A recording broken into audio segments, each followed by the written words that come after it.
Hello everyone, எல்லாரும் எப்படி இருக்கிறீங்க? இன்றைக்கு நான் லாஸ்ட் டைம் போட்ட மாதிரி ஏ லெவல் ஸ்டூடெண்ட்கான மற்றொரு வீடியோ நான் போடுறேன். எகெயின் இதுவும் ஃபிசிக்ஸை பொறுத்தவரையில் மிக மிக மிக முக்கியமான ஒரு பகுதி. இந்த வச்சுத்தான் முற்று முழுதான ஃபிசிக்ஸில் ஆரம்பமும் கட்டமைக்கப்பட்டுச்சு. இந்த விடயங்களை வச்சுதான் இன்றைக்கு நான் மிச்சம் டீட்டெயிலாக இந்த விடயங்களை பேச போகிறேன். சப்போஸ் சில டைமில் கொஞ்சம் இந்த வீடியோ பெரிய வீடியோவாகவும் வரலாம். இருந்தாலும் மாணவர்களுக்கு இது மிச்சம் பிரயோஜனமாக இருக்குங்கிறதுக்காண்டி நான் இதை கொஞ்சம் டீட்டெயிலாக செய்கிறேன். இது பிள்ளைகள், நீங்கள் வளமையாக உங்களோட கிளாஸ்களில் நீங்கள் படிக்கிற ட்ரெடிஷனல் இது மாதிரி இருக்காது. மிச்சம் ஆழமான மிச்சம் நுணுக்கமான விஷயங்களை நான் இதில் உள்ளடக்கியிருக்கேன். என்னால் ஏழுமான வகையில் இதை இலகுவாக செல்ல முயற்சிச்சிருக்கேன். ஆனால் உண்மையிலேயே இதை மிச்சம் டீட்டெயிலாக சொல்ல போனால் மிச்சம் டீப்பான மேத்தமெட்டிக்ஸுக்குள்ளால தான் இதை செல்ல வேண்டி வரும். ஆனால் உங்களுக்கும் அந்தளவுக்கு முழுக்கம் இல்லை. ஆனால் போதிய அளவில் நான் இதை சுருக்கமாக செல்ல முயற்சிச்சுக்கிறேன் பிள்ளைகள். இந்த விடயங்களை நாம் விளங்கி கொள்றதுக்கு முதலாவது ஹிஸ்ட்ரி முக்கியம்.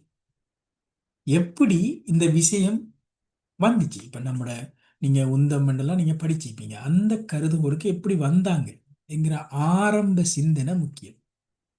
அதை நீங்கள் விளங்கி கொண்டாதான் இந்த கணியங்கள்ற உண்மையான பிசிக்கல் மீனிங்னு சொல்லுவாங்க, பௌதீக ரீதியான விளக்கங்களை நீங்கள் பெற்றுக்கொள்ளலாம். இதுக்கு ஆரம்ப அடித்தளமாக இருந்தவர் யாருன்னா அரிஸ்டாட்டில். இப்போ அரிஸ்டாட்டில் சில கருத்துக்கள் உங்களுக்கு நகைப்பாயிருக்கும் பிள்ளைகள். ஆனால் எதுவுமே இல்லாத ஒரு சந்தர்ப்பத்தில் யோசனைங்கிறது சிந்திக்கிறங்கிறத தூண்டினவர் அரிஸ்டாட்டில் தான். அவர் ஆரம்பத்தில் ஒரு அம்பு எப்படி இயங்குதுங்கிறதுக்கு அவர் ஒரு காரணம் சொன்னார். என்ன காரணம் சொன்னார்டா, ஒரு அம்பு இயங்குக்குள்ள அந்த அம்புக்கு பின்னால் இருக்கிற காற்று வழிதான் அந்த அம்பை முன்னோக்கி தள்ளுது என்று சொன்னார். அதாவது அம்புக்கு பின்னால் அகப்பட்டுக்கிற இந்த ஏரியாவில் இருக்கிற காற்று தான் அவரை முன்னோக்கி தள்ளுது, நம்மளோட மூச்சு தள்ளுற மாதிரி என்று அவர் சொன்னார். இது அரிஸ்டோட்டில் சொன்ன விஷயம். இதான் ஆரம்பமா. இதுக்கு பிறகுதான் சிந்திக்க துவங்கினாங்க, ஒரு பொருள்ற இயக்கங்களை பத்தி சிந்திக்க துவங்கினாங்க. இதுக்கு பிறகு ஒரு பிரெஞ்சு பிலோசபர், என்ன தத்துவஞானி ஒரு ஆள், அதாவது ஜீன் புரிடன், 14th செஞ்சுரியில் வாழ்ந்த ஒரு ஆள்.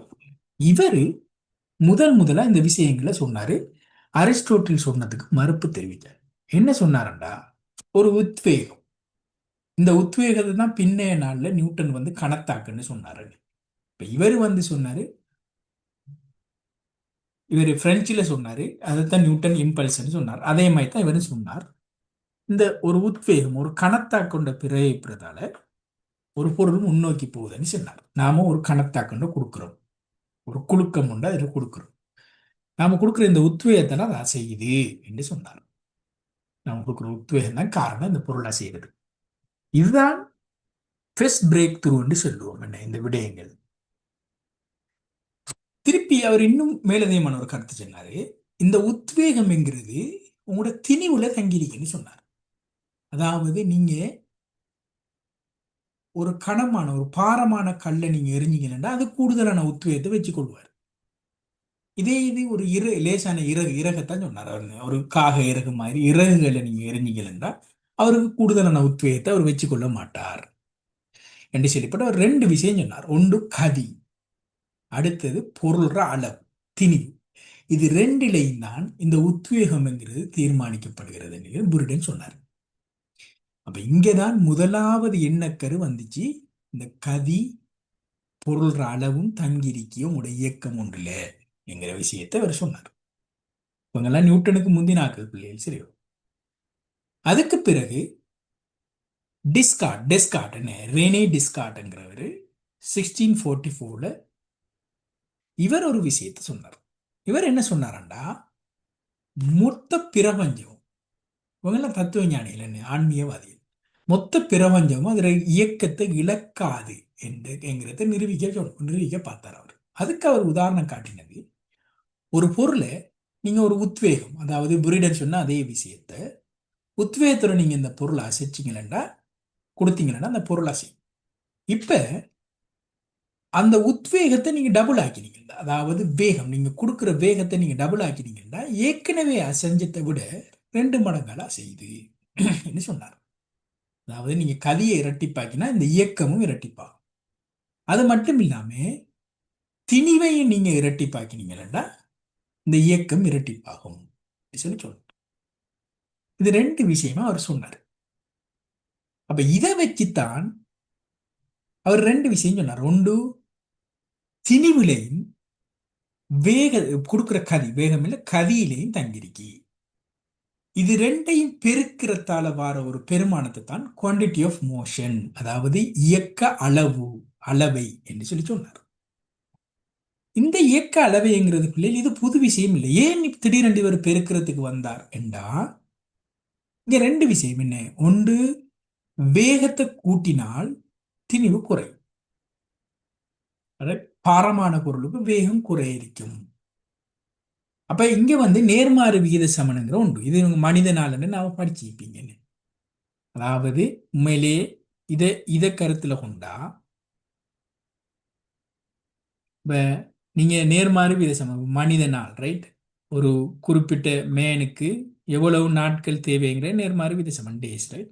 இனி மனிதனாலண்டா இவ 2 பெருக்கினா அந்த வேலட அளவு வரும் என்று படிச்சிருப்பீங்க, முத்தளவு. அந்த எண்ணக்கருவை வச்சுதான் இவர் இதையும் எடுத்தார். சரியா? திரிமை இதையும் பெருக்கிறது உண்மையிலேயே நேர்மாறு விகித சமன். உங்களோட நேர்மாறு விகித சமன் தத்துவம் இது மெட்ஸுக்குள்ளால எடுத்தவர் அவர். அப்ப எம் இன்டு வி என்கிறது இதைத்தான் பின்னால உந்தம் நாம சொல்றோம். ஆனா இங்க உந்தம் திசையெல்லாம் அவங்க சொல்லலை. அவங்க சொன்னது பெருமானத்தை தான் சொன்னாங்க. கதி என்கிற ஒன்று திணிவையும் கதியையும் பெருக்கினா ஒரு சாமான் வரும், ஒரு குவான்டிட்டி வருவாரு. அந்த குவான்டிட்டி இயக்க அளவு, அளவை என்று பெயரிட்டாங்க. குவான்டிட்டி ஆஃப் மோஷன் சொன்னார் அவர். Right, okay. திருப்பி அதுக்கு பிறகு 1668 பிறகு அந்த காலத்துல வாழ்ந்தவர் தான் இவர் ஹைஜென்ஸ், ரைட். இந்த ஹைஜென்ஸ் கிறிஸ்டியன் ஹைஜென் சொல்லுவோம். இவரு ஒரு புது விஷயத்தை கொண்டு வர்றார். என்ன, 2 எதிரெதிர் திசையில, அதாவது ஏற்கனவே இந்த டிஸ்கார்ட்ஸ் சூத்திரத்தில் ஒரு பெரிய குறைபாடை சொன்னார். என்னன்னா 2 எதிரெதிர் திசையில வார பொருள்கள் மோதி திருப்பி என்ன செய்யறார், அதே இடத்துல திருப்பி ரிப்பீட்டா திருப்பி அதே இடத்துல சேரு. ஆரம்பத்துல அசைஞ்சத்துக்கு எதிர் திசையில அசைஞ்சு கொண்டு வருது. அப்ப இங்க இவரு தான் முதலாவது காவியங்கிற வேகம்ங்கிற ஒன்றை இவருக்குள்ள கொண்டுட்டு வர. சரியான, ஒரே மாதிரியான 2 பந்துகள் ஒரே வேகத்துல ஒன்றொன்று மோதி பின்னோக்கி தெரித்தால் அவை மொத்த இயக்கம் மாறாமல் அப்படியே இருக்கும் என்று ராஜன் கூறினார். அதாவது அதே இடத்துல திருப்பி வரும் என்று கூறினார். அப்ப இதுக்கு தவறு டிஸ்காட்ற இதுல கணித புள்ளி ஒன்று இருக்கு, ஏண்டா திசை மாறுதுங்கிறதுக்காண்டி இங்க வேகம் காவியங்கிற ஒன்று உருவாக்குறாரு. காவியாக அதை கருதுறார். அந்த ஏற்கனவே அவர் கதி என்று சொன்னதை இவர் காவியாக கருதி, அதாவது முன்னோக்கி போறத பிளஸ் என்றும் பின்னோக்கி வர்றத மைனஸ் என்று சொல்லி ஒரு மோதல்களின் போது ஒரு அழகான கணிதம் ஒன்று பெறப்படுகிறது. அதாவது எம் இன்டு பி, அதே விஷயம் தான். என்ன, திணிவை இப்ப வேகத்தால் இந்த வேகத்துக்கு திசை இருக்குது என்று அவர் சொன்னார். ரைட், திசை இருக்குது இந்த வேகத்துக்கு. அப்ப இதை பெருக்கக்குள்ள வார இந்த மதிப்புகள கூட்டுத்தொகை, இது இந்த கணியத்திற கூட்டுத்தொகை மோதலுக்கு முன்னரும் மோதலுக்கு பின்னரும் சமமா இருக்கும் என்று சொன்னார். இதை அவர் ஊசல்களை கொண்டு நிரூபிச்சார். உங்களுக்கு நியூட்டன் பெண்டிலம் எல்லாம் தெரியும், நீங்க நிறைய வீடியோ பார்த்திருப்பீங்க, இது சம்பந்தமா பேசியிருப்பீங்க, ரைட். நான் அதெல்லாம் மினக்கடலை. ஆரம்பத்துல ஊசலை உருவாக்கி சொன்னவர் நியூட்டனுக்கு முதல் ஹைஜென்ஸ் தான். ஹைஜென்ஸ் தான் இந்த விஷயத்தை சொன்னார். அப்ப இவர் என்ன சொல்லியிருக்காரு, திணிவு தர வேகம்ங்கிறது மாறாது என்று சொன்னார். இதே காலகட்டத்தில் இது டச்சில் சொன்னார். அவர் டச் பிலோசபரோட ஜெர்மன் மெத்தமெட்டிஷியனோட இருந்தார், ரைட். கோட்ஃப்ரெட் லெய்பினிஸ் சொல்லுவாங்க. லெபினிஸ் இவரு ஒரு கிளேயில ஒரு களி கொண்ட மேற்பரப்புல ரெண்டு பொருட்கள் எடுத்தார். ஒன்று 4 மடங்கு திணிவுள்ள ஒரு 4 பவுண்ட், 4 எம்என் எடுத்தீங்க, 4 பவுண்ட், 4 ராத்தல் இருக்கிற பொருளை ஒரு 1 மீட்டர் உயரத்துல இருந்து போட்டார். ரைட். போட்டு அவர் என்ன சொன்னார்டா, இப்போ ஒரு பொருளை கீழே விளைச்சியக்குள்ள இவரு இந்த கிளேயில ஒரு வகையான தாக்கத்தை ஈடுபடுத்தும். ஒரு ஒரு ஒரு மடு மாதிரி ஒன்று வரும் என்ன போட்டீங்களா, அந்த மடுவை அவர் உயிர் விசை, இந்த பொருள்ற இயக்கத்தால் இதுக்கு ஒரு விசை என்று வருது. அவரோட மொழியில சொன்னார். ரைட். விஸ்விவான்னு சொன்னாங்க. நம்ம இங்கிலீஷ்ல எடுத்தாங்கன்னா அது லைஃப் ஃபோர்ஸ்ன்னு வரும். தமிழ்ல கழிச்சா நம்ம உயிர் விசைன்னு வருவார். இந்த உயிர் விசைங்கிற ஒன்று பெருகுது அந்த பொருள். இது என்ன, இது எந்த உயரத்துல இருந்து விழுகுதோ உயரம் கூட கூட அந்த அதுல பொருள்ற விசை கூடும். இந்த உயிர் விசைங்கிறது கூடும் என்று சொன்னார். இதை சோதிக்கிறதுக்கு அவர் என்ன பண்ண, என்ன கலிலியோ கலிலின்னு என்ன விதியில பயன்படுத்தினார். உதாரணமா ஒரு 4 பவுண்ட் நிறையுள்ள ஒரு பொருளை 1 மீட்டர் உயரத்திலிருந்து, ஒரு எல் உயரத்திலிருந்து போட்டா, கலிலியோ கலிலியோ இதுபடி உங்களுக்கு தெரியும், வி வர்க்கம் யூ வர்க்கம் போட்டீங்கன்னா ஆரம்ப பூச்சியம்னா 2gh வருவார். இதைத்தான் அவர் பாவிச்சார். இப்ப 4m திணிவுடைய ஒரு பொருளை எல் உயரத்திலிருந்து போட்டா இவர் ஒரு பெர்சன்ட தருவார். இப்ப இதுக்கு நீங்க V1, இவர் அடிக்கிற கணத்துல இவர் வேகத்தை V1 எடுத்தீங்கன்னா 2gh பதிலாக எல்ல போடுவீங்க, வர்க்கம் மூலம் 2gl என்று வருவார். இதே மாதிரி எம் திணிவுடைய பொருளை 4l ஏற்கனவே இருந்ததோட 4 மடங்கு உயரத்திலிருந்து போட்டால் இப்ப இதுல ஒரு ஃபோர்ஸ் வருவார். இந்த டைம்ல V2 அதிர வேகத்தை V2 எடுத்தீங்கன்னா V2 என்ன வருவார், ஏற்கனவே வந்த அதே வேகத்துல 2 மடங்கு வருவார். ரைட். ஹெச்சுக்கு பதிலாக நான் இங்க 4l போட்டா வர்க்க மூலத்துக்கு வெளியில வரக்க 2 வருவார். ரைட். 2v1 வருவார். இப்ப ஏற்கனவே டிஸ்கார்ட் சூத்திரத்தை பிரயோகிச்சால் என்ன வரும், அதாவது m into V1. Right. M இங்க முதலாவது சந்தர்ப்பத்தில் 4m, இங்க அவர வேகம் V1, ரெண்டாவது சந்தர்ப்பத்தில் m வேகம் 2v1 போட்டா இது சமநிலை என்று இவர் சொன்னார். அப்ப டிஸ்கார்ட்ற சூத்திரம் இங்க புழைக்குது. ஆகவே m v1 என்று வராம அவர் என்ன சொன்னார்டா, இவர் ஒரு சமன்பாட்டை சொன்னாரு, எம் வி வர்க்கம் மாறலி, எம் வி வர்க்கத்தை அவர் உயிர் விசை என்று அவர் கணியத்தை சொன்னார். எம் வி வர்க்கம் மாறலியா இருக்கணும் என்று சொன்னார். சரியா? அப்ப எம் வி வர்க்கம் மாறலிக்கும்னா எம் முதலாவது சந்தத்தில் எம் 4m, V1 என்ன V1 வர்க்கம் என்று வருவாரு. ரெண்டாவது சமத்துல எம் V1க்கு பதிலாக 2v1 முழுவதின் வர்க்கம் போட்டீங்கன்னா 4mv வர்க்கம் சமனா வருவார். இவர் சொன்னார் இதுதான் சரி. ரைட் என்று சொல்லி இவர் சொன்னார். லெப்னிஸ் டிஸ்கார்ட்ஸ் என்னது புல என்று சொல்லி சொன்னார். ரைட். இதுக்கு பிறகுதான் நம்ம நியூட்டன் ராத்து வரும்போது நியூட்டன் என்ன செய்னாரண்டா, அவர் ரெண்டு பொருள், அதாவது டெஸ்கார்ட் சொன்ன மாதிரி 2m திணிவுடைய ரெண்டு பொருள் ரெண்டும் b என்கிற வேகத்துல இயங்கிட்டு இவர் ரெண்டு பேரும் இயங்கி ஒண்ட என்ன செய்யறாங்க, மூட்டுறாங்க. முட்டைக்குள்ள மோதிரத்துக்கு சற்று முதல் இவர் லிப்னிஸோட சூத்திரத்தின்படி உயிர் விசைங்கிறது என்ன வரும், எம்பி வர்க்கம், இவர் எம்பி வர்க்கம். ஏன்னா இந்த வர்க்கம் இருக்கிறதுல திசை இங்க முக்கியம் இல்லைன்னு, ஏன்னா அவர் வர்க்கத்தை பிறவிக்கிட்டாரு. 2mb வர்க்கம்னு வருவார். இப்ப மோதினத்துக்கு பிறகு அப்ப இவர் நியூட்டன் என்னத்தை பாய்ச்சாருன்னா கிளே மாதிரியான ஒரு பொருள், ரெண்டு மோதி ஓய்வடைஞ்சிட்டு அப்படியான பொருளை பாவிச்சாரு. பாவிச்சு ரெண்டு மோதி ஒன்றே ஒட்டி ஓய்வடைஞ்சிட்டுன்னா அங்கே வேகம் இல்லை, பூச்சியம். இப்ப அவரோட உயிர் விசையை கண்டா பூச்சியம் வரும். ஏன்னா வேகம் பூச்சியத்தினாடி பூச்சியம். இப்ப இங்க உயிர் விசை காக்கப்படுது இல்லை. அப்ப இவரோட உயிர் விசை காக்கப்படலை லிப்னிஸ். அப்ப சொன்னார் இது பிழை அப்படி சொல்லிட்டு ஏற்கனவே சொன்னேன், அதாவது ஹைஜின் என்ன சொன்னார்,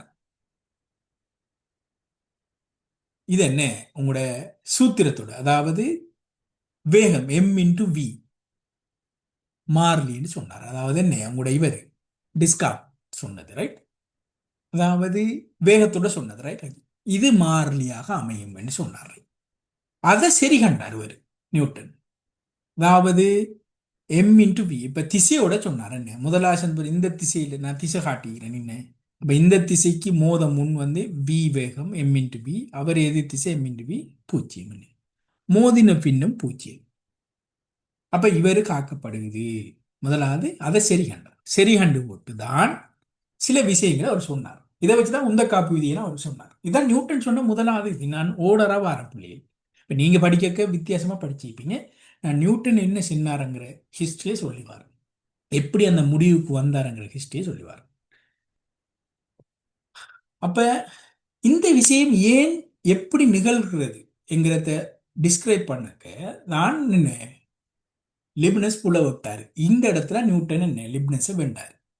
என்ன சொன்னாரண்டா இதுதான் நியூட்டன் முதலாக சொன்னார், ஒரு மோதல் என்பது அடிப்படை தூரத்தால அல்ல. அவங்க எல்லாரும் தூரத்தை வச்சு யோசிச்சாங்க. நியூட்டன் சொன்னாரு இல்ல, காலத்தால ஆளப்படும் ஒரு நிலை.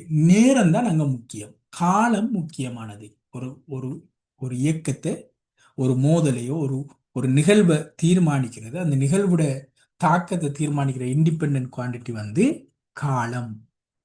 அப்புறம் ஐன்ஸ்டைன் வந்து மாறிச்சு பிள்ளை, நான் நியூட்டன் இதை சொல்றேன் சரியானே. காலம்ங்கிறத அதை தீர்மானிக்குது என்று நியூட்டன் சொன்னார். அதுக்கு அவர் ரெண்டு நான் இப்ப சொல்ற இந்த விஷயங்களை உதாரணம். முதலாவது, ஒரு பொருளை ஒரு குறிப்பிட்ட நேரத்துக்கு அந்த பொருள் இருந்து தொடுகையிலிருந்து விடுவிக்கப்படுது. இதே பொருள் அந்த விடுவிக்கப்படுற நேரம் ஃபாஸ்டா இருந்தா கூடிய தூரத்துக்கு போவார். இது நியூட்டன் முதலாவது சொன்னார். அப்ப என்ன சொன்னாரண்டா, அவர் இங்க எம் இன்டு வி இதை என்ன வரையறுத்தாரண்டா ஏக பரிமாண உந்தம். ஏன் ஏக பரிமாணம் என்று சொன்னாரண்டா, ஏன்னா நேரத்தோட லிபனஸ் வந்து என்ன எம் வி ஸ்கொயர்டுன்னு சொல்லிட்டாருங்க. அப்போ ரெண்டாம் படி. இவர் முதலாம் படியை சொல்லணும். முதலாம் படிக்கிறது ஏக பரிமாணம். முதலாம் ஒரு படியில இருந்து ஏக பரிமாணம்னு சொல்லுவாங்க, அதை லீனியர் என்று சொல்லுவாங்க. நேர்கோட்டில் வருவார் முதலாம் படியில இருந்தா. அதனாலதான் அவர் ஏக பரிமாண உந்தம் என்று சொன்னார் எம்பிஏ நியூட்டன். சொல்லிட்டு ஒரு பொருள்ற இயக்கம் வந்து இந்த ஏக பரிமாண உந்த மாற்றம், இந்த அந்த பொருள்ற அந்த உந்தத்தில் எம்பியில் ஏற்படுற மாற்றத்தில், அந்த மாற்றத்தை தான் அவர் கணத்தாக்குன்னு சொன்னார். கணத்தாக்கினாலேயே நிகழ்கிறது என்று கூறினார். இப்ப ஏற்கனவே உத்வேகம் என்று சொன்னாங்கன்னு, அந்த விஷயத்தை தான் அவர் கணத்தாக்குன்னு சொன்னார். அதாவது இந்த உந்தம் கணத்தாக்கு நிகழ்றதுலாம் அந்த பொருள் ஒன்று இயங்குது என்று முதலாவது நியூட்டன் சொன்னார். சரியோ? அதோட இந்த கணத்தாக்கு வந்து அத்துடன் பொருளின் தொடரும் உந்தம், அதாவது இந்த இயங்கின பொருள்ற உந்தம் அது கணத்தாக்குல எவ்வளவு நேரத்துல தொடுகையில இருந்ததுங்கிறதுல தங்கி இருக்குது. நான் ஏற்கனவே சொன்ன மாதிரி இந்த பொருள் வந்து கூடிய நேரம் இருந்ததால குறைய தூரம் போனார், இது குயிக்கா போனதால என்ன கூடிய தூரம் போனார். அப்ப எவ்வளவு நேரம் தொடுகையில் இருந்தார் அந்த முந்தின இயக்கின பொருளோட என்கிறதுல தங்கியிருக்கேன்னு சொன்னார். சரியா? இதைத்தான் அவர் என்ன இதுலதான் விசைங்கிற ஒரு விஷயத்தை அவர் சொன்னார். அதாவது அந்த கணத்தாங்கு எவ்வளவு தூரத்துக்கு வழங்கப்படுது அந்த பொருள், குயிக்க வழங்கப்பட்டா வேகமா இயங்குவார், கூடிய தூரம் இயங்குவார். அவர் லேட்டா கொஞ்சம் கூடிய நேரத்துக்கு வழங்கப்பட்டா கொஞ்ச நேரம் தான் போவாரு, கொஞ்சம் தூரம் தான் அவர் போனாரு என்கிறத சொன்னார். இதுதான் விஷயங்கிற ஒன்று நியூட்டன் கொண்டு வர. ரைட்? அப்ப நியூட்டன் எண்ண கருவின்படி ஒரு பொருள் இன்னொரு பொருளை இயக்கக்குள்ள, உதாரணமா இதுதான் இயங்கும் பொருள் சிவப்பரிக்கிறது, இது வந்து இயக்கும் பொருள். அப்ப இந்த இயக்குற பொருள் ஒரு பொருளை இயக்கக்குள்ள, ரைட், இது இயக்கும் பொருள், இது இயங்கும் பொருள். அப்ப ஒரு பொருள் இன்னொரு பொருளை இயக்கும் போது இயங்கும் பொருளின் தொடரும் இயக்கம். இப்ப இயக்கினதுக்கு பிறகு இவர் எப்படி இயங்குறாருங்கிறது, இந்த இயங்கும் பொருள் இந்த சிவப்பு பொருள்ற தொடர்ற இயக்கம் இயக்கிய பொருளின் இந்த பொருளோட எவ்வளவு உந்தம், அதாவது இவர ஆரம்பத்தில் ஒரு எம்பி இருந்திருப்பார், இவருக்கு ஒரு வேகம் திணிவு இருந்திருப்பார், அதுல எவ்வளவு இவருக்கு மாற்றப்படுது அதான் கணத்தாக்கன்னு சொல்லுவாங்க. இப்ப இந்த இயக்கும் பொருள்ற உந்தத்துல என்ன பகுதி இவருக்கு மாற்றப்படுகிறது, அது மட்டும் இல்லை எவ்வளவு உந்தம் எவ்வளவு சீக்கிரத்தில் எவ்வளவு குயிக்கா மாற்றப்படுதோ அதுல தங்கி இருக்கணும்னு சொன்னாரு. இந்த இவர் இருக்கிற உந்தத்துல ஒரு பகுதி எவ்வளவு குயிக்கா மாறுதோ அவ்வளவுக்கு வேகமா என்ன செய்வார், இந்த பொருள் இயங்குவாரு என்று சொன்னார் அவர். இதான் நியூட்டன் சொன்ன விஷயம். இதை நியூட்டன் அவதானத்தில் சொன்னார். அவர் சொன்னார், இதான் விஷயம், எவ்வளவு சீக்கிரத்தில் கணத்தாக்கு மாறுகிறது. இந்த உந்தத்துல ஒரு குறிப்பிட்ட பகுதி, அதான் உந்த மாற்றம்னு சொல்லுவாங்க. அந்த உந்த மாற்றத்தை தான் கணத்தாக்கு. அந்த கணத்தாக்கு எவ்வளவு சீக்கிரத்துல மாறுது, எவ்வளவு சீக்கிரத்தில் கணத்தாக்கு மாறுகிறது என்பதை விசை எனும் கணியத்தினால் விளக்கினார். இதுக்குத்தான் விசை என்று பேர் சொன்னார். சரியா? குயிக்கா மாறினா கூடுதலான விசை இருக்கு, மிச்சம் லேட்டா மாறிச்சுன்னா விசை குறைய இருக்குமாங்க. ரைட்?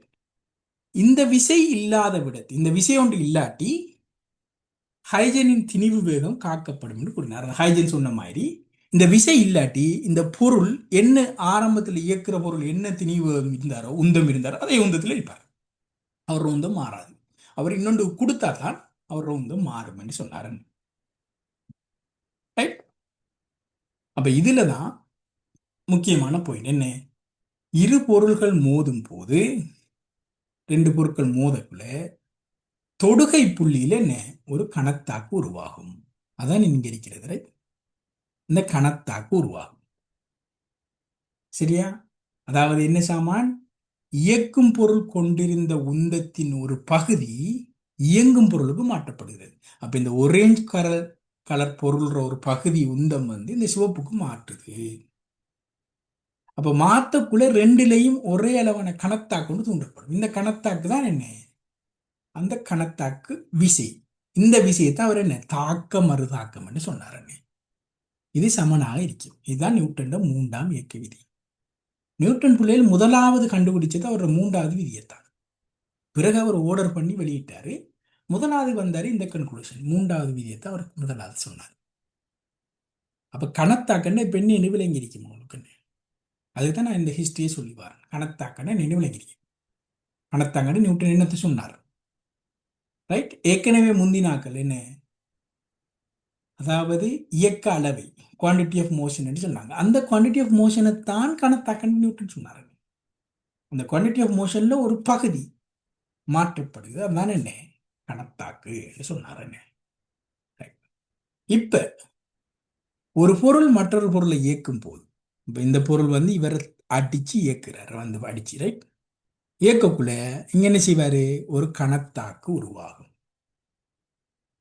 இவர உந்தம் இவருக்கு போற அந்த மாற்றம், உந்தம் மாற்றம், இதைத்தான் நம்ம கணத்தாக்குன்னு சொல்லுவோம். அதை ஜே என்று குறிப்பு. இந்த ஜே இப்ப இந்த சிவப்பு பொருளுக்கு எடுத்தனா ஆரம்பத்துல ஓயில இருந்தாரு, இப்ப திடீரென்று ஒரு ஜே வருது இவருக்கு. ரைட்? அது எவ்வளவு சீக்கிரத்துல மாற்றப்படுது, அதாவது அந்த ஜே மாறுற வீதம். ரைட்? அதைத்தான் என்ன விசை என்று நியூட்டன் சொன்னார். இந்த சாம்பல் இதான் வர்ற என்ன இரண்டாம் இயக்கு. சரியா பிள்ளைகள்? இது முக்கியம். என்ன இப்ப இதுல இருந்து மிச்சம் சுவாரஸ்யமான விடயங்களினா அவர் சொன்னார். என்ன சொன்ன விஷயங்களை சொல்றேன். நம்ம கல், ஏதாவது ஒரு பொருள், ஒரு சின்ன பொருளால ஒரு ஆளுக்கு நாம அடிக்கும், அவருக்கு அந்த டைம்ல இருக்கிற வழியை பார்க்க ஒரு பெரிய பொருளால நாம அடிச்சா அவரு கூடுதலா வலிக்கும். என்ன காரணம், இங்க கூடுதலான கணத்தாக்கு உருவாகுது அவசியம். அப்ப திணிவை அதிகரிக்க கணத்தாக்கு அதிகரிக்கும், முதலாவது விஷயம் சொன்னார். ரெண்டாவது, ஒரே அளவான பொருளை இப்ப என்ன செய்யறோம், ஒரு ஆள் அடிக்கும், அதே பொருளால வேகமா அடிக்கும். அப்ப இங்கேயும் என்ன செய்யுது, வேகம் மாற்று வீதம். அப்ப குறைஞ்ச நேரத்துக்கு அந்த விஷயத்தை செய்யும் போதும் என்ன கணத்தாக்கு கூடிச்சு. அப்ப இதுதான் என்ன இயக்கம் விசை உந்தமாற்று வீதத்துக்கு, அதாவது இயக்கம் விசை உந்தமாற்று வீதத்துக்கு நேர் விகித சமனாகவும் அதன் திசை வழியையும் இருக்கும். அதே திசையில நாம் ஏற்கனவே பார்த்தோம். என்ன இந்த முந்தின இதுல இந்த திசையில தான் இந்த விசை வர இருக்காரு. அப்ப உந்த மாற்று கணத்தாக்க மாற்று வீதத்தில திசை தான் அந்த விசைட திசையா இருக்கும். இதான் கூட இரண்டாம் நியூட்டன் அவர் இயக்க விதியை இதுலதான் வரைவிலக்கணப்படுத்தினார் இந்த பாயிண்ட்ல. சரியா? அதன் திசை வழியே இருக்கும்.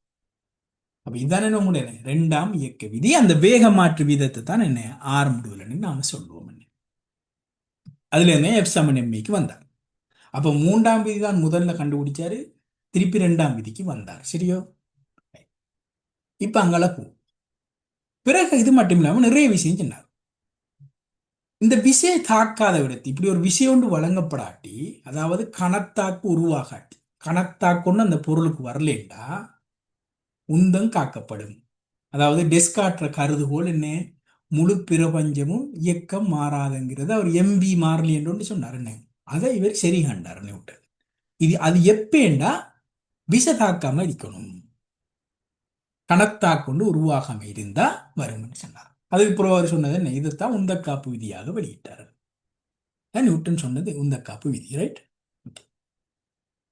அதாவது இந்த விசையில விச பூச்சியமா இருந்துச்சுண்டா, அப்ப பூச்சியம் சமன் கணத்தாக்குங்கிறது என்ன, உந்த மாற்றத்தின் நேரம். இந்த நேரத்தை பெருக்காக உந்த மாற்றம் பூச்சியம். உந்த மாற்றம் பூச்சியம் என்ன, ஆரம்பத்துல என்ன உந்தம் இருந்தாரோ அதே உந்தம் தான் இப்ப. இது எப்ப விசை தாக்காத விடத்தன்னு சொன்னார். ரைட்?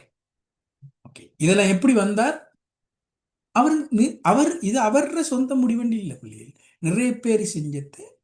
அவர் அதை முடிவை பண்ணி என்ன ஒரு விதியாக வெளியிட்டார். ரைட்? ஓகே. திருப்பி இன்னொன்று, இப்ப இந்த பொருள் ஒரு பொருளை இயக்கக்குள்ள இப்ப நியூட்டன் விதியை பார்ப்போம். கணத்தாக்கு உருவாகுவார். அதாவது என்ன இங்க சொன்னாரு, ஒரு பொருள் தன் நிலையை மாற்ற வேண்டும். அந்த பொருள் அவரோட நிலை மாறணும்னா அங்க என்ன செய்யணும், கட்டாயம் கணத்தாக்கு உருவாகணும். கணத்தாக்கு உருவாகினாத்தான், கணத்தாங்கன்னா என்ன, அது கணத்தாக்குங்கிறது என்னன்னு சொன்னார், ஒத்துவம்ங்கிறது குயிக்கா எவ்வளவு சீக்கிரத்துல அது மாறுது. அதாவது விசை கட்டாயம் உருவாகணும். அப்ப அந்த விசை பிரயோகிக்கப்படாட்டி, இந்த கணத்தாக்கு வராட்டி அந்த பொருள் அப்படியே இருப்பார். ரைட்? அதுல ஆரம்ப நிலையை அப்படியே பேணுவாரு. இதான் என்ன அவரோட முதலாம் விதி நியூட்டன். ரைட்? ஓகே. ரைட் பிள்ளைகள், இப்ப நான் சின்ன ஒரு எக்ஸாம்பிள் ஒன்று செய்ய போறேன். இது ஒரு ட்ரிக்கியான ஒரு எக்ஸாம்பிள் பிள்ளைகள். ரைட்?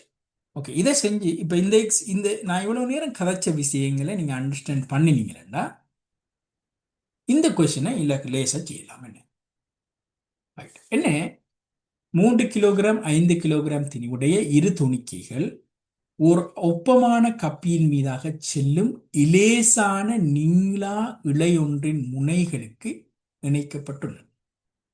முக்கியம் ஒப்பமான கப்பி என்ற உராய்வில்லை. அடுத்தது லேசான நீளா இலைன்னு சொல்லிக்காரு. அப்ப இலைக்கு திணிவில்லை. அவை ஓய்விலிருந்து இயங்க விடப்படுகின்றன. ஆரம்பத்தில் ஓய்விலிருந்து இயங்க விடப்படுகின்றன. துணிக்கையின் பொது ஆரம்பங்களை காண்க. இது வளமையான கேள்வி. இதுதான் படம். இப்படித்தான் வருவாரு. இப்ப இவரை நீங்க விட்டீங்களா, 3 கிலோகிராம் 5 கிலோ ஓய்வுல இருந்து விட்டீங்களா, பெரிய திணிவிட பக்கம் இயங்குவாரு.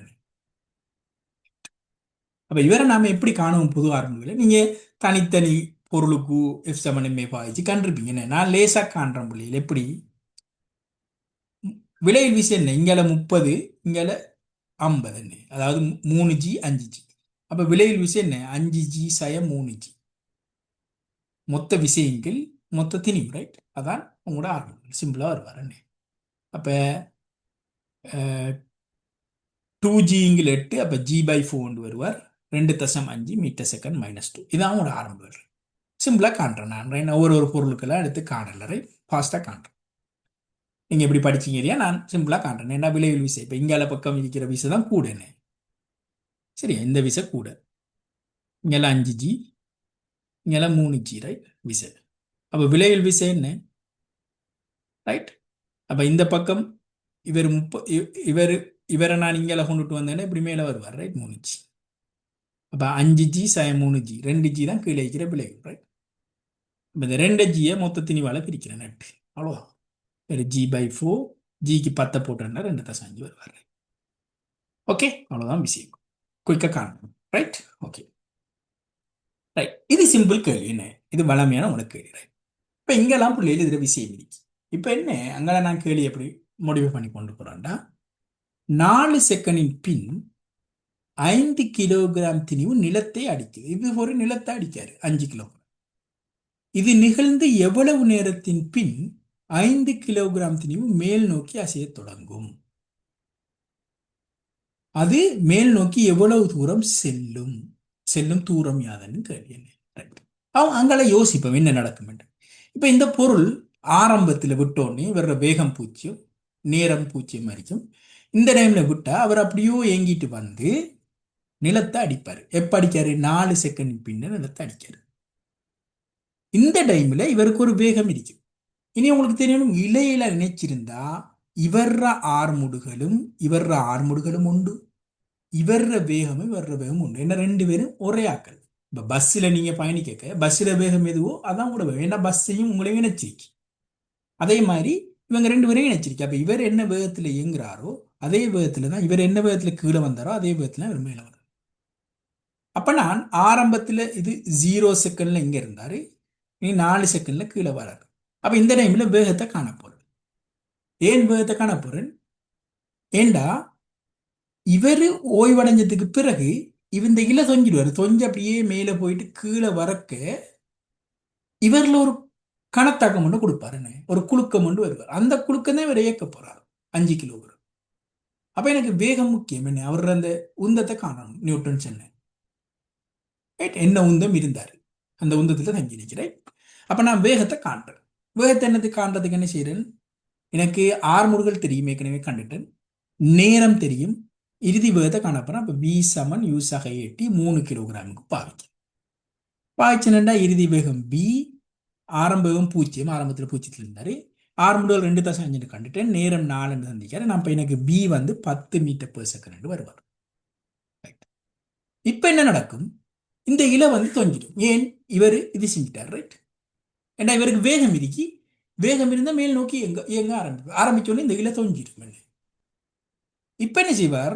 இவர் வேகம் இருக்கும். இப்ப இலை தொங்கிட்டா இவர் ஆர்முடுகள் என்ன இருக்கும்? இப்ப ஈர்ப்புங்கில் இயக்கமா இருப்பார். ஏண்டா இலை இந்த 5 கிலோகிராமோட தொடர்புல இருக்க ஆர்முடுகள் 2.5. இப்ப சாதாரண ஈர்ப்புங்கில் இயக்கம் இருப்பாரு. அந்த ஈர்ப்புங்கில் இயக்கத்தோட அப்படியே மேல போவார். இனி உங்களுக்கு தெரியும், ஈர்ப்பார்முடுகள் கீழே இருக்கும். அப்ப வேகம் இங்க குறைஞ்சிட்டு இருப்பாரு. ஏன்னா ஆர்முடுகள் எதிர் திசைக்கு இயங்குறார். போய் இங்க 0 ஆயிட்டு வேகத்தை திருப்பி மறு திசையில அப்படியோ இயங்கிட்டு கீழே வருவார். ஏற்கனவே இருந்தால் அதே இடத்துக்கு வருவார். அப்ப இங்க V வேகத்துல போனாரண்டா அதே இடத்தை வரக்க அதே வியோட வருவாரு. இது ஏன்? உங்களோட ஹைஜென்ட விதி என்ன? ஹைஜென் சொன்ன விஷயம், அதாவது நியூட்டன் சொன்னது. ரைட். இப்ப ரைட். இப்ப ஆரம்பத்துல என்ன இது இருக்கோ ஏன்னா அவர் அதே உந்தம் இருப்பார். என்ன தொகுதியில் அவர் மட்டும்தான் அங்க இருக்காரு. இப்ப அவர் அப்படியே போயிட்டு திருப்பி வருவார். ரைட். அப்ப அதே வேகத்துல இங்க வருவார். இதை உங்களோட கலீலியோட இது என்ன ஈர்ப்புங்கில். இப்ப என்ன செய்யறேன் நான்? இந்த இயக்கத்துக்கு இப்ப நல்லா பாருங்க, இங்கிருந்து ஆரம்பத்துல இங்கிருந்து மேல போறது மொத்த நேரத்துல தொஞ்சித்து போட்டு மேல போறது, இப்படி போய் கீழே வாரத்துக்கு எடுத்த நேரத்துல அரைவாசி நேரம் மேல போயிருப்பாரு. அப்ப இதுலதான் நான் இங்க T/2 போட்டேன். திருப்பி கீழே வரக்குள்ள என்ன மொத்த நேரம் T. அப்ப இங்க போயிட்டு இங்க வந்து எடுத்த நேரம் T என்ன, அதைத்தான் அவரு எவ்வளவு நேரத்தின் பின் அசையத்தோங்க. ஏன்னா இவர் போயிட்டு இங்க வந்ததுக்கு பிறகுதான் இந்த 5 கிலோகிராம் அசையத்தோங்குவார். அப்ப இந்த டீயை கண்டனண்டா அதான் அவர் கேட்ட கேள்விக்குரிய ஆன்சர். ரைட். அப்ப நான் என்ன செய்யறேன்? அந்த இயக்கத்துக்கு எனக்கு என்ன ஆர்முடுகள் தெரியும், G என்று. ரைட். அதே இடத்தை திருப்பி வர்றார். அப்ப இடப்பெயர்ச்சி 0 என்று தெரியும். ஆரம்ப வேகம் எனக்கு தெரியும், நான் கண்டுட்டேன், B ஏற்கனவே 10. அப்ப SMNUT தான் எனக்கு இருக்கிற சாம்பாடு. இப்ப இங்க போட்டேன்டா இடப்பெயர்ச்சி வந்து 0. அதே இடத்தை திரும்பி வந்துட்டார். 10, இதை கேபிட்டல் T எடுத்தீங்க, ½ G/T². நீ Gக்கு 10 போட்டேன்னா எனக்கு 10T/5T² வருவார். இதுல இருந்து 5T பொதுவாக எடுத்தீங்கன்னா 2/T வருவார். இனி இதுல இருந்து நாம என்ன, T வந்து 0 இல்லை. அப்போ 0 ஒரு சொல்யூஷனாக வராது. 2 செகண்டுங்கிறது தான் விட. அப்ப 2 செகண்ட்னா அவருக்கு எடுத்த நேரம். அப்ப இவர் நிலத்துல அடிச்சு 2 செகண்டுக்கு அப்படியே இருப்பார். அதுக்கு பிறகுதான் எங்க தூங்குவார். இவர் இங்க வந்தோடனே என்ன நடக்கும்? இப்ப திருப்பி இலை வந்து என்ன செய்யும்? டைட் ஆயிடும். இலை டைட் ஆனா இவர் ஆரம்பத்தில் இருந்தவருக்கு இவர் வேகத்தால தான் இவர் இப்ப இயங்க தூங்குவார். அப்ப இங்க கணத்தாக்கம் உருவாகும். ஏற்கனவே நியூட்டன் சொன்னது போல கணத்தாக்கம் உருவாயினா இவர் வேகம் அதே 10 அரிக்காது, வேறொரு வேகம் அரிப்பாரு. அதை W எடுக்க எனக்கு தெரியும் அந்த வேகம். ஏன்னா அவர் உந்தத்துல கொஞ்சம் அங்கே இழந்துட்டார், என்ன மாறிருக்கு, உந்த மாற்றம் அடைஞ்சிருக்கும். அதான் கணத்தாக்கு. கணத்தாக்கு உருவாகுவார். இந்த கணத்தாக்க நான் இப்ப என்ன செய்ய போறேன், காணப்போறேன். இந்த டபிள்யூ இப்ப என்ன செய்யறேன், கணத்தாக்குங்க என்ன உந்த மாற்றம். இப்ப 5 கிலோகிராமுக்கு நான் பாவிச்சா, கணத்தாக்கு மேல் நோக்கிய திசையில பாவிச்சால் என்ன வருவார், ஜே வந்து இறுதி வேகம் டபிள்யூன்னு எடுத்துக்கணும். என்ன இல இறீட்டர்னா ரெண்டும் ஒரே வேகத்தில் வைப்பாரு. அப்ப இறுதி வேகம் 5 தர டபிள்யூ என்ன எம்வி சய ஆரம்பம் ஓய்வில் இருந்தார். அப்ப 0. அதே மாதிரி இப்ப 3 கிலோகிராமுக்கு பாவிச்சேன்டா, இப்ப 3 கிலோகிராமுக்கு நான் கீழ் நோக்கி பாவிக்கேன். சரியா, இந்த வேகத்திர திசையில பாவிக்கேன். பாய்ச்சனுக்கு என்ன வருவார், 3 தர டபிள்யூ ஆரம்பம் என்ன சய ஆரம்பம் என்ன 3 தர ஆரம்பத்தில் இருந்த வேகம் பி என்ன. ஆனா இங்க மைனஸ் ஜேன்னு வரும். ஏன், நான் என்ன பாவிக்கிற திசைக்கு எதிர் திசையில கணத்தாக்கி இருக்கிறேன். அதால ரைட் மைனஸ் ஜேன்னு வருவார். அப்ப வி வந்து நான் ஏற்கனவே கண்டுட்டேன் 10. அப்ப அவரு 3 தர 10 30 ரைட். 3W 30 வருவார். இனி இவரை முதலாம் சம்பாடு 2ஆம் சம்பாடு எடுத்து 1 2 கூட்டினேன்னா எனக்கு ஜே இல்லாம என்ன ஜேயும் மைனஸ் ஜேயும் 0 ஆயிடும் ரைட். கூட்டினீங்கன்னா என்ன வருவார், அவர் 0 சமன் 5W 3W 8W 30 வருவார். இதுல இருந்து W கண்டிங்கன்னா 3.75 மீட்டர் பர் செகண்ட். இப்ப இந்த 3.75 மீட்டர் பர் செகண்டோட தான் இவ 2 பேரும் அங்கால எங்க ஆரம்பிப்பாங்க. சரியா, இப்ப இதை விளைக்கொள்ளுங்க. நான் எப்படி நியூட்டன் சொன்ன அவ்வளவு விஷயத்தையும் நான் இங்க பிரயோகிக்கிறேனுங்கிறத அந்த கேள்வியில் ரைட். திருப்பி என்ன, அந்த 3.5 இவர் இயங்குவார். இப்ப என்ன செய்வார், அமர் முடிவுகளோட இயங்குவார். ஏன் ஏண்டா பெரிய திணிவு இங்கே வைக்கிறதுல இனி இட எறிட்டா ஏற்கனவே இருந்தால் அதே 6 முடிவுகள் என்ன 2.5 என்கிற 6 முடிவுகள் கீழ் நோக்கி இருப்பார். அப்ப 6 முடிவுகளுக்கு எதிர் திசையில் இயங்கினா இவ என்ன ஒரு அமர் முடுகல் இயக்கம் அப்படியோ வேகம் குறைஞ்சு குறைஞ்சு 0 வரை இயங்குவார். அதுதான் அவர் கேட்கிறார், அது மேல் நோக்கி செல்லும் தூரம் யாது. அப்ப எவ்வளவு தூரத்துக்கு அவர் போவார், திருப்பி போய் 0 பிறகு என்ன 6 முடிவுகள் கீழ் நோக்கி இருக்கிறது, திருப்பி பழையபடி கீழே வருவார். திருப்பி அதே விஷயம் திருப்பி ரிப்பீட் ஆகும், ஏற்கனவே நடந்த அதே விஷயம். ஏன்னா நம்ம இங்க எல்லாத்தையும் புறக்கணிக்கிறோம் ரைட், சக்தி இழப்பு எல்லாத்தையும் புறக்கணிக்கிறோம் ரைட். அப்ப இதுக்கு நாம பாய்ப்போம், என்ன பாய்ப்போம், இப்ப இதுல என்ன தெரியும், எனக்கு இறுதி வேகம் தெரியும், ஆரம்ப வேகம் W 3.5 தெரியும், ஆர்முடுகள் தெரியும், தூரத்தை காணணும், நேரம் இல்லாத சமன்பாடு V வர்க்கம் U வர்க்கம். அப்ப நான் 5 கிலோகிராம் திணிவுக்கு V வர்க்கம் U வர்க்கம் பாய்ச்சலண்டா இறுதி வேகம் இப்ப 0, ஆரம்ப வேகம் W வர்க்கம் சய 2 ஏன் சய ஆர்முடுக எத்தி செல்லிக்காது அது ச. இப்ப நான் டபிள்யூக்கு 3.75 வர்க்கத்தை போடுவேன். 2A வந்து 2.5 எஸ் தான் காணணும். என்ன எஸ் காண்டுன்னா எனக்கு 2.81 மீட்டர் என்று வராது. ஓகே சரி புள்ளி, இதுதான் இந்த வீடியோட சுருக்கம் ரைட். அவங்களுக்கு நிறைய விஷயங்கள் இதுல கிளியர் ஆயிருக்கும்னு நினைக்கிறேன். ஏதாவது டவுட்னா முன்னுக்கு போய் நீங்க இந்த வீடியோவை திருப்பி ரிப்பீட் பண்ணலாம் ரைட். இன்னும் ஏதாவது மேலதிக விளக்கத்தை வேணா கட்டாயம் நீங்க என்ன செய்யுங்க, இந்த கொமெண்ட்ல கீழே தெரிவிங்க. நான் மேலதிக விளக்கம் வேணா இன்னொரு வீடியோவில் போடுறேன் ரைட். இன்னொரு வீடியோவில் சந்திப்போம் பிள்ளைகள். இதே நான் வளமையாக சொல்கிற மாதிரி தான் ரைட். சப்ஸ்கிரைப் பண்ணுங்க, கட்டாயம் சப்ஸ்கிரைப் பண்ணாட்டி ஷேர் பண்ணுங்க அடுத்த ஆக்களுக்கு. மிச்சம் இது ஸ்டூடெண்ட்டுக்கு ஹெல்ப்பாக இருக்கும்னு நான் செய்கிறேன். ஷேர் பண்ணுங்க, லைக் பண்ணுங்க ரைட். இதான் ஒரு மோட்டிவேஷன். நிறைய பேர் பார்க்குறாங்கன்னா தான் நம்ம மினக்கட்டு செய்யலாம் ரைட். அப்படி நம்ம டைம் மினக்கிறதுக்கு ஒரு இது இருக்கணும், ஒரு பிரயோஜனம் இருக்கணும் என்ன ரைட். ஏன்னா கடைசி வீடியோவில் ஒரு 40 பேர் மேலே பாட்டுருந்தாங்க. அந்த 40 பேருக்காண்டியும் இன்னொரு வீடியோ ஒன்று போடுறேன் ரைட். பார்த்தா தான் போடலாமே, இல்லாட்டி போடுறதுல அர்த்தம் இல்லையே. சரி பிள்ளைகள், நம்ம இன்னொரு வீடியோவில் சந்திப்போம் ரைட். ஓகே.